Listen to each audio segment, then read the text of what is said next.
Olá a todas as pessoas que estão assistindo a essa palestra. Meu nome é João Paulo dos Santos Fernandes, eu sou professor do Departamento de Ciências Farmacêuticas da Universidade Federal de São Paulo, campus Diadema, e nesse evento do Simpósio da Conexão Farmacêutica, Insumo Farmacêutico Ativo do Laboratório à Indústria, eu pretendo gastar algum tempo aqui conversando um pouco com vocês sobre o planejamento de moléculas multi-alvo, que tem sido uma tendência especialmente para a obtenção de fármacos para doenças complexas e multifatoriais. Então, lá na Unifesp, eu lidero o grupo de síntese de moléculas bioativas, conhecido pela sigla Símbio, que usa a infraestrutura do Laboratório de Insumos Naturais e Sintéticos, que fica no campus Diadema, onde a gente desenvolve as nossas linhas de pesquisa, em que inicialmente focava no planejamento e no desenvolvimento de novos compostos capazes de ligar nos receptores H3 e H4 de histamina, que são os receptores estaminérgicos mais recentemente descritos, e considerando que o receptor H3 tem sua expressão principal no sistema nervoso central e que o receptor H4 tem sua expressão principal nas células inflamatórias, nós começamos a explorar esses efeitos no planejamento de moléculas multi-alvo, tirando vantagem da afinidade desses receptores para tratamento, com potencial tratamento para doenças que envolvem o declínio cognitivo, ou seja, buscando agentes pró-cognitivos a partir de ligantes do receptor H3, e em relação aos ligantes H4, nos distúrbios inflamatórios, como asma e doenças inflamatórias, que são doenças também de mecanismo bastante complexo. Então, de que forma nós desenvolvemos esses projetos? Então, nosso grupo foca principalmente em modificações moleculares racionalmente guiadas para desenvolver novas moléculas capazes de ter afinidade pelos alvos selecionados de interesse para as doenças a serem tratadas. Então, nós usamos uma abordagem Ligand-Based Drug Design, que na verdade é uma abordagem baseada nas características farmacofóricas de diversas moléculas. Então, fazendo uma comparação com o modelo de Fischer chave-fechadura, nós focamos nossos esforços nas informações contidas na chave, ou seja, a ideia é desenvolver moléculas capazes de ligar em um determinado alvo, mantendo essas características farmacofóricas, ou seja, o segredo da chave, para que elas possam ligar adequadamente na fechadura. Então, do lado direito desse slide, nós temos, por exemplo, diversas moléculas que têm em comum a capacidade de se ligar aos receptores adrenérgicos. Apesar de todas elas serem diferentes e terem efeitos farmacológicos diferentes, pode-se notar na estrutura dessas moléculas que elas têm diversas semelhanças, como, por exemplo, a presença de um anel aromático, a presença de um grupo amino ionizável em pH fisiológico, um grupo doador de ligação de hidrogênio numa determinada posição no espaço e, mesmo sem conhecer informações sobre o receptor adrenérgico, possivelmente observando essas semelhanças, é possível planejar uma nova molécula contendo esses grupos que tem grandes chances de se ligar no receptor adrenérgico. Então, essa é a abordagem que nós usamos nos nossos projetos e que eu vou exemplificar com alguns dados que nós vamos mostrar nos próximos slides. No meio disso, em química medicinal, a abordagem multialvo tem ganhado força mudando o paradigma tradicional da química medicinal, que se baseava no conceito um fármaco, um alvo, ou seja, desenvolver moléculas capazes de ligar com certa seletividade a um alvo definido, ou seja, uma chave capaz de ligar em uma fechadura que possa promover benefício ou um efeito positivo sobre a doença definida. Muitos fármacos foram historicamente desenvolvidos usando essa abordagem, como, por exemplo, aqui o enalapril, que foi uma molécula desenvolvida com alta seletividade para inibir a enzima conversora de angiotensina e ter aplicação no tratamento da hipertensão arterial. Entretanto, a hipertensão arterial é uma doença bastante complexa, que muitas vezes se torna resistente e obriga a adição de novos fármacos e a mudança da terapêutica para obter o êxito terapêutico antihipertensivo. Isso acontece porque existem muitos mecanismos de compensação da pressão arterial que obrigam a gente a usar fármacos para bloquear mais de um desse mecanismo para melhorar a resposta. Ou seja, usando uma abordagem polifarmacológica, que seria a utilização de mais de um fármaco ao mesmo tempo. Muitas vezes, essas associações são feitas nos próprios medicamentos, na própria formulação, ou seja, colocando mais de uma chave para agir em várias fechaduras diferentes e a soma desses efeitos obter um efeito sinérgico na doença a ser tratada. Entretanto, a desvantagem dessa abordagem polifarmacológica é que você adiciona vários fármacos, cada um deles levando a uma sobrecarga de massa no organismo que deve ser metabolizada e eliminada, e que pode, por exemplo, aumentar um potencial hepatotóxico ou nefrotóxico no tratamento. Então, para melhorar esse problema, a abordagem multialvo surgiu como uma ideia de desenvolver uma única chave capaz de ligar em várias fechaduras selecionadas, de forma a somar esses efeitos e produzir o mesmo efeito sinérgico na doença, porém com uma única molécula, ou seja, diminuindo essa sobrecarga de massa sobre o organismo. E muitos fármacos que estão hoje na terapêutica já apresentam característica multialvo, mas que não foram planejados para essa finalidade. Um exemplo aqui no tratamento da hipertensão arterial é o carvedilol, que é um antagonista adrenérgico dos receptores alfa e beta adrenérgicos, que pode produzir ao mesmo tempo um efeito vasodilatador do bloqueio alfa, mas também diminuição dos mecanismos de compensação e liberação de renina produzidos pelo bloqueio do receptor beta adrenérgico. Um exemplo bastante ilustrativo de como a abordagem multialvo pode ser benéfica no tratamento de doenças complexas são nas doenças do sistema nervoso central. Então, o cérebro é basicamente um conjunto de sinapses feito por vários neurônios que se interconectam em diversos pontos, formando uma rede neural bastante complexa que faz com que o bloqueio em um ponto específico dessa rede não produza um efeito tão interessante quanto bloquear vários pontos que podem produzir um efeito sinérgico sobre uma área do cérebro. Então, como exemplo, a esquizofrenia, que é uma doença de fisiopatologia bastante complexa, apresenta dois sintomas clássicos, que são os sintomas positivos, que derivam,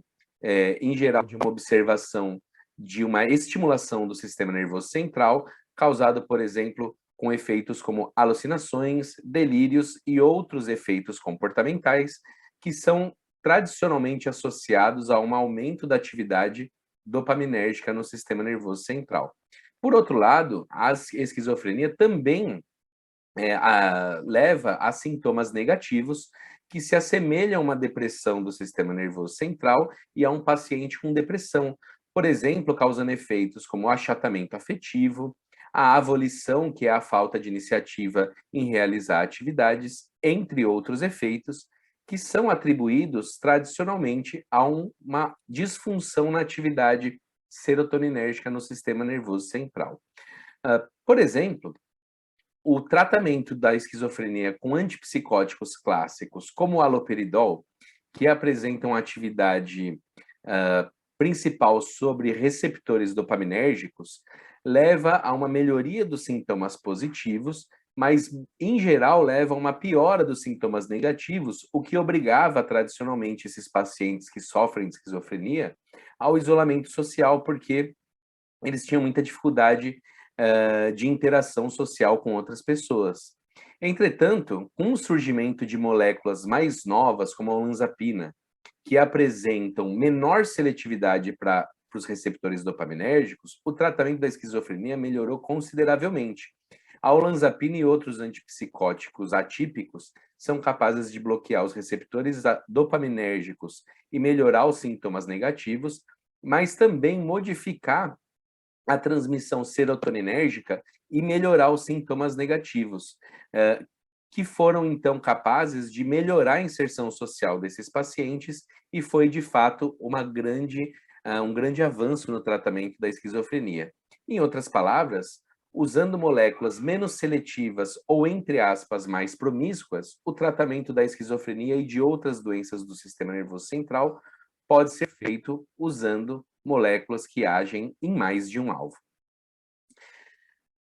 Apesar do potencial que essa terapia tem, a tarefa mais difícil para quem trabalha com química medicinal é como planejar essas moléculas. Uma vez que a nossa estratégia agora é, com um fármaco seletivo, que era o que era tradicionalmente feito nos projetos de química medicinal, em uma doença multifatorial, a resposta terapêutica tende a ser menor do que quando eu uso um agente que age em múltiplos alvos e que vão somar esses efeitos, gerando um efeito maior sobre a doença definida. Essas moléculas multialvos são na literatura relatadas como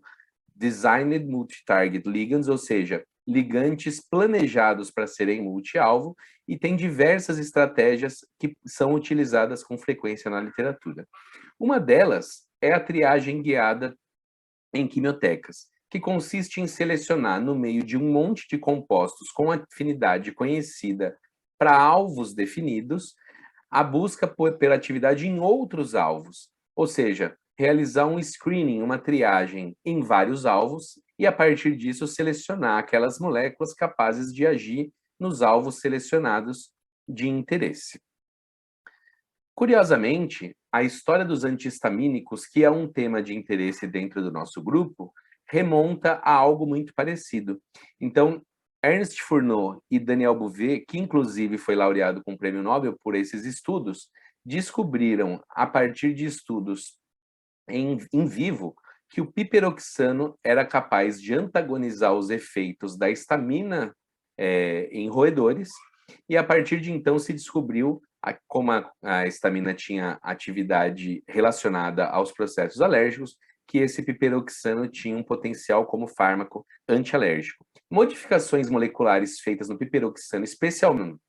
levaram ao desenvolvimento de moléculas com estrutura etanolamínica, que tinham atividade antihistamínica, como o piperoxano, como exemplo, a difenidramina. Então, a difenidramina é uma molécula usada como antialérgico ainda hoje, mas que tem aplicação muito maior no tratamento de distúrbios do equilíbrio, na doença do movimento e outras alterações que também envolvem uma atividade anticolinérgica no sistema nervoso central. A modificação neste oxigênio, né, e bioisostérica por um nitrogênio, gerou a classe das etilenodiaminas, como a fenbenzamina, que também tem uma atividade antialérgica, mas que contém ainda uma grande atividade anticolinérgica. Em outras palavras, tanto difenidramina como fenbenzamina não são moléculas totalmente seletivas, e isso traz efeitos indesejáveis no caso do seu uso como antialérgico, mais desejáveis quando essas moléculas são usadas no tratamento das labirintites ou do enjoo de viagem, por exemplo. Modificações posteriores nessas moléculas, através da inserção, por exemplo, do núcleo fenotiazina, geraram a dietazina, que aumentou essa atividade anticolinérgica, e da prometazina, que apesar de ser um antialérgico amplamente utilizado, é bastante sedativa devido à sua atividade antihistamínica no sistema nervoso central, mas também tinha uma atividade tranquilizante relacionada ao bloqueio do receptor dopaminérgico, e por isso a prometazina é muitas vezes usada na clínica como tranquilizante maior, em casos de surtos psicóticos ou quando você tem pacientes extremamente agitados. A partir dessa observação, modificações nesse espaçante da molécula geraram a clorpromazina, que foi um dos primeiros antipsicóticos a ser introduzidos no tratamento da esquizofrenia, pela sua maior afinidade pelo receptor dopaminérgico. Entretanto, a clorpromazina continua sendo bastante sedativa por sua atividade antihistamínica, e observando que alguns pacientes que usavam derivados da clorpromazina melhoravam dos sintomas negativos, desenvolveu-se a imipramina, que tem uma atividade antidepressiva porque a modificação nesta parte da estrutura aumentou a sua afinidade pelos transportadores de serotonina e norepinefrina, que aumentaram a sua aplicação como antidepressivo. Em outras palavras, os antihistamínicos surgiram como moléculas capazes de se ligar em múltiplos alvos, e esse perfil farmacológico justifica o seu uso em diversas doenças diferentes. Então, os antihistamínicos são considerados moléculas multi-alvo ou moléculas promíscuas. A diferença, na minha opinião, está no propósito. Se você desenvolve moléculas capazes de ligar em vários alvos, e esses alvos culminam num efeito positivo na doença, você está planejando moléculas multi-alvo. Se eles produzem efeitos indesejáveis, você pode considerar essas moléculas promíscuas. Curiosamente, o receptor de histamina H3 é um receptor que já tem um perfil polifarmacológico bastante interessante. Então, os estudos com a histamina mostraram que a histamina, além de um mediador dos processos alérgicos e inflamatórios, é também um importante neurotransmissor no sistema nervoso central. Então, os neurônios histaminérgicos se originam lá no núcleo túbero-mamilar e se projetam para diversas áreas, tanto do sistema nervoso central quanto do sistema nervoso periférico. No sistema nervoso central, as projeções histaminérgicas, principalmente no sistema límbico, têm forte relação com os processos cognitivos, memória e aprendizado. E essa atividade depende da ativação da histamina nos receptores H1 e H2 presentes no sistema nervoso central. O receptor H3 é um receptor pré-sináptico presente tanto em neurônios que produzem histamina, quanto em neurônios que produzem outros neurotransmissores e que, quando ativado, esse receptor reduz a liberação desses neurotransmissores, levando a efeitos específicos no sistema nervoso central. Em outras palavras, bloqueando o receptor H3 com antagonistas deste receptor, você pode ter efeitos de aumento da liberação da histamina e de diversos outros neurotransmissores, e por isso antagonistas do receptor H3 podem causar uma pletora de efeitos que levam a diversas aplicações no sistema nervoso central, como no tratamento da doença de Alzheimer, no tratamento de distúrbios alimentares, transtornos do sono, haja visto que o primeiro ligante seletivo desse receptor foi recentemente introduzido na terapêutica com o nome pitolisante para o tratamento da narcolepsia, que é uma hipersonia, ou seja, uma doença caracterizada pelo sono excessivo e incontrolável. Dessa forma, nosso grupo se interessa em desenvolver moléculas capazes de antagonizar esse receptor para encontrar essas aplicações futuras no tratamento de diversos distúrbios do sistema nervoso central. Entretanto, nós usamos uma abordagem diferente. Nós não fazemos screening de moléculas, mas sim, nós usamos uma abordagem que utiliza moléculas ou fragmentos capazes de ligar seletivamente nos alvos de interesse e, unindo esses fragmentos através de estratégias como linking, fusing e merging, ou seja, ligando esses fragmentos através de um espaçante, unindo diretamente esses fragmentos ou ainda sobrepondo as características farmacofóricas, é possível encontrar agentes multi-alvo capazes de ligar em múltiplos receptores e levar um benefício terapêutico. A diferença entre essas estratégias, obviamente, está no tamanho da molécula obtida ao final do processo, sendo que ligando as moléculas você obtém moléculas maiores e que possivelmente tem mais dificuldade de agir nesses múltiplos alvos, mas através da estratégia de sobreposição ou de merging, é possível obter moléculas com melhor afinidade, mas é mais difícil encontrar fragmentos em que esses farmacóforos sejam facilmente sobreponíveis. No nosso caso, nós tiramos vantagem dos alvos de interesse serem receptores acoplados à proteína G. Como muitos neurotransmissores, e especialmente as aminas biogênicas, têm como alvo esses receptores, nós podemos usar características de conservação nessa proteína para planejar essas moléculas multi-alvo mais facilmente. Por exemplo, nosso grupo se interessa pelos receptores ou pelos alvos envolvidos na transmissão colinérgica, dopaminérgica e histaminérgica para fazer essas moléculas multi-alvo, porque esses receptores apresentam uma grande conservação em um aminoácido ácido aspartico no domínio transmembrana 3, que está relacionado à interação do grupo amino ionizável da dopamina e da histamina e do grupo amônio quaternário, no caso da acetilcolina, neste receptor. Então, aproveitando dessa semelhança, nós podemos normalmente sobrepor ou unir essas moléculas de forma a conseguir moléculas que liguem ao mesmo tempo em vários desses alvos. Nós focamos nossos esforços, então, para doenças que envolvem o declínio cognitivo. Então, através do conhecimento da fisiologia desses neurotransmissores, é possível selecionar os alvos que interessam para nós, que podem trazer benefício na doença, e excluir aqueles que nós não queremos atingir ou que nós não queremos interagir, porque podem trazer prejuízo no tratamento da doença. Então, considerando as doenças que envolvem declínio cognitivo, as demências são as mais importantes, sendo a mais importante delas a doença de Alzheimer, que é uma doença neurodegenerativa bastante conhecida pelos seus efeitos sobre a memória, né, e que diminui a capacidade cognitiva progressivamente do indivíduo. A doença de Parkinson é outra doença neurodegenerativa que também causa declínio cognitivo conforme os neurônios vão sendo perdidos,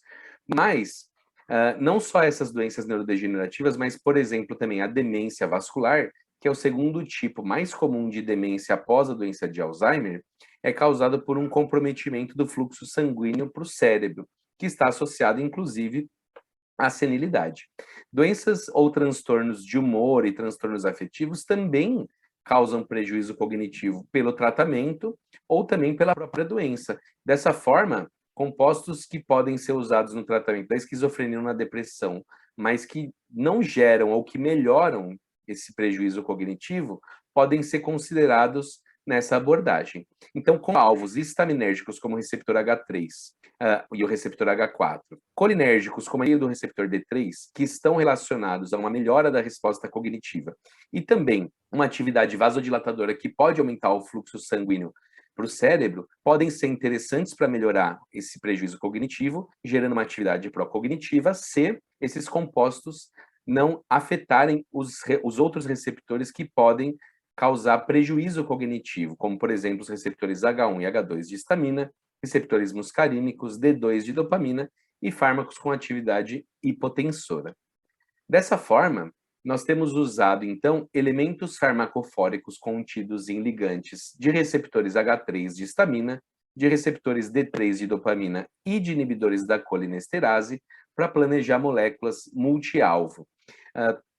Como pode ser notado nessa figura, antagonistas do receptor H3, como o pitolizanto e o composto ABT239, eles têm em comum um núcleo aromático e um grupo básico com um espaçante distando esses dois grupos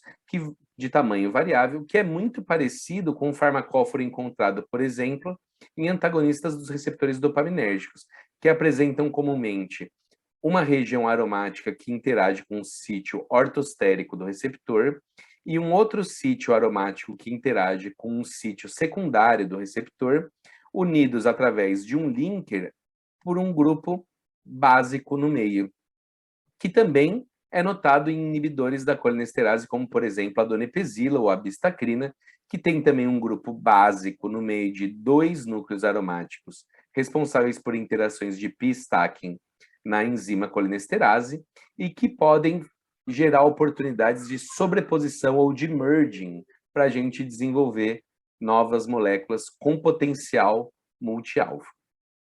Inicialmente, nossos projetos, então, focavam no desenvolvimento de ligantes para os receptores H3 e H4 e baseado em características estruturais que nós notamos de moléculas que tinham na literatura,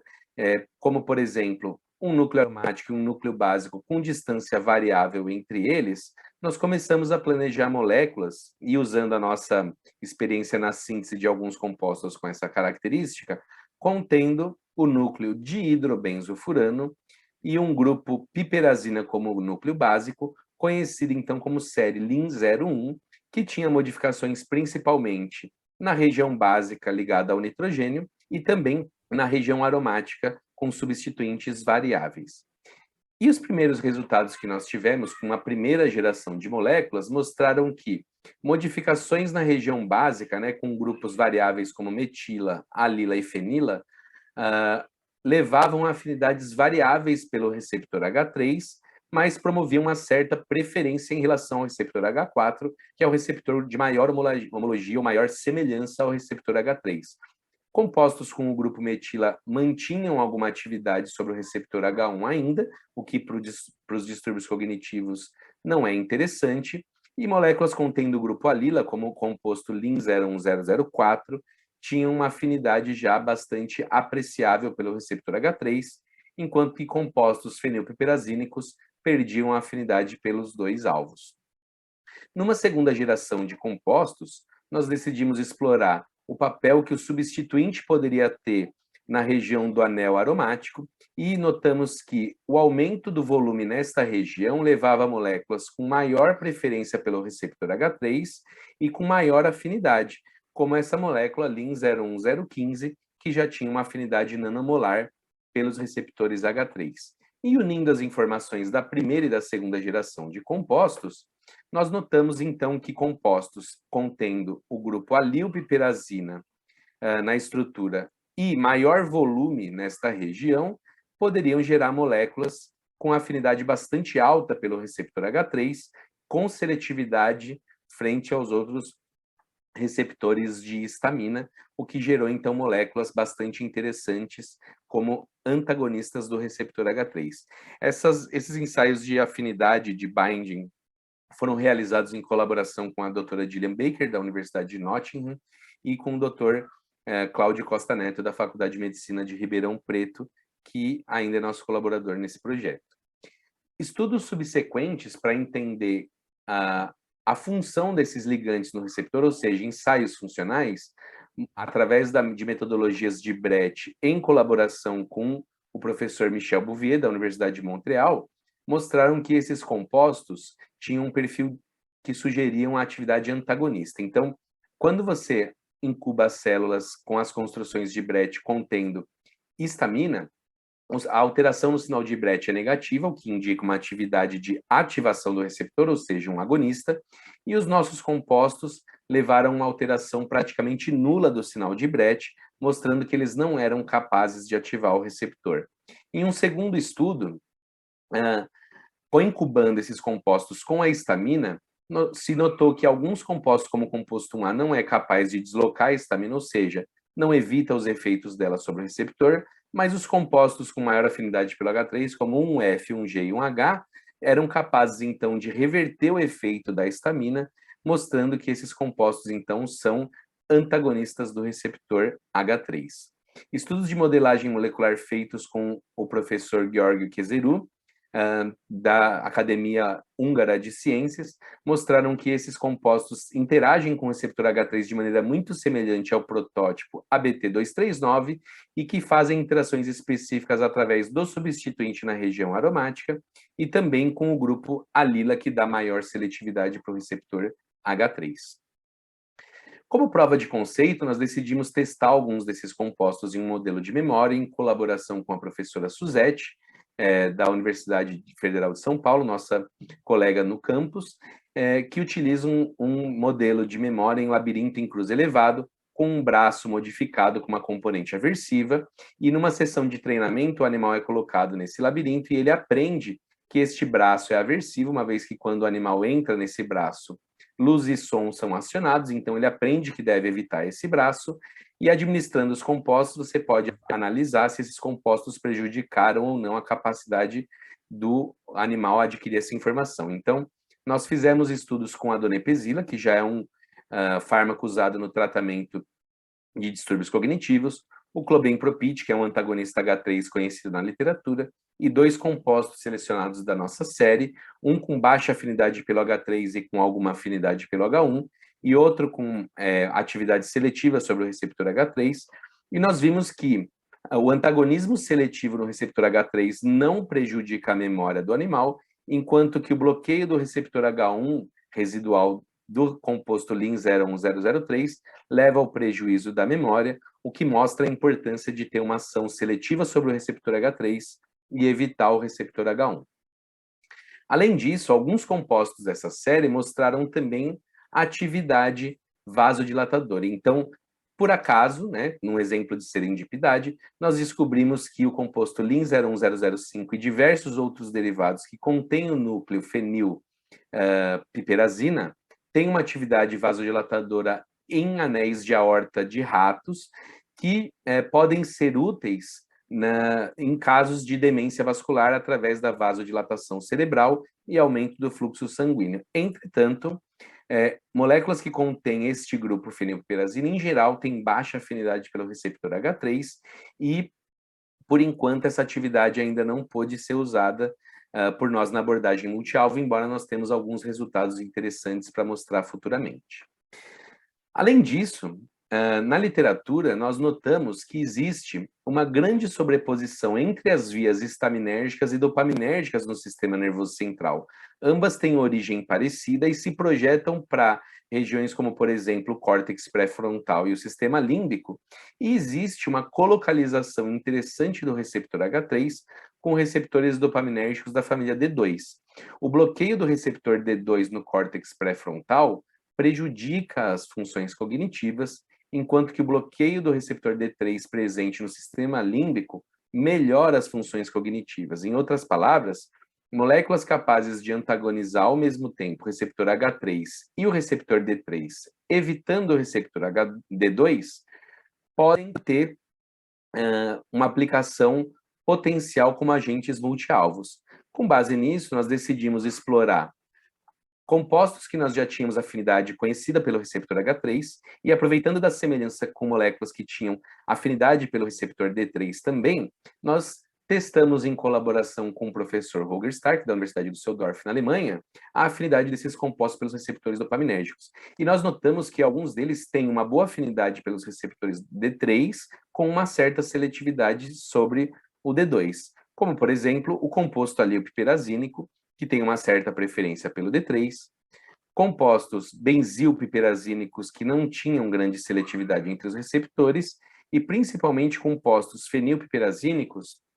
que têm boa afinidade pelos receptores dopaminérgicos, mas com menor seletividade em comparação com os alilpiperazínicos. Em outras palavras, o fragmento alilpiperazínico parece interessante para se conseguir moléculas capazes de ligar tanto em H3 como em D3.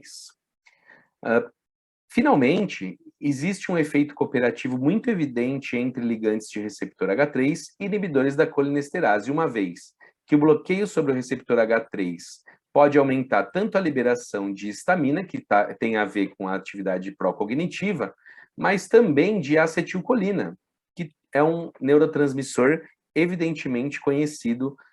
por sua relação com os processos cognitivos. Então, aumentando a liberação de acetilcolina pelo bloqueio de H3 e inibindo ao mesmo tempo as colinesterases, que são enzimas que metabolizam a acetilcolina, você pode ter um aumento considerável da atividade colinérgica e, consequentemente, da atividade cognitiva. Dessa forma, baseando na característica farmacofórica de ligantes H3 e também da semelhança com alguns inibidores das colinesterases, vários relatos na literatura usando estratégias de merging ou de linking mostraram compostos com boa afinidade pelos dois receptores, como, por exemplo, esse FUB833, que tem afinidade nanomolar pelas colinesterases e pelo H3, e este composto E100, que já tem estudos, inclusive, em modelos in vivo de memória, mostrando grande potencial pró-cognitivo. Considerando isso, e que na série LIN01 o aumento do espaçante entre a região aromática e a região básica poderia aumentar a afinidade pelos alvos não estaminérgicos, nós planejamos então uma nova série de compostos conhecidos como LIN05, que tem como diferença principal o aumento desse espaçante, usando a estratégia de merging dos farmacóforos, de sobreposição dos farmacóforos, para se conseguir moléculas com afinidade pelos 3 alvos de interesse. E os primeiros resultados com essa série mostraram que nós tínhamos alguns compostos com afinidade pelo receptor H3 e D3 ao mesmo tempo,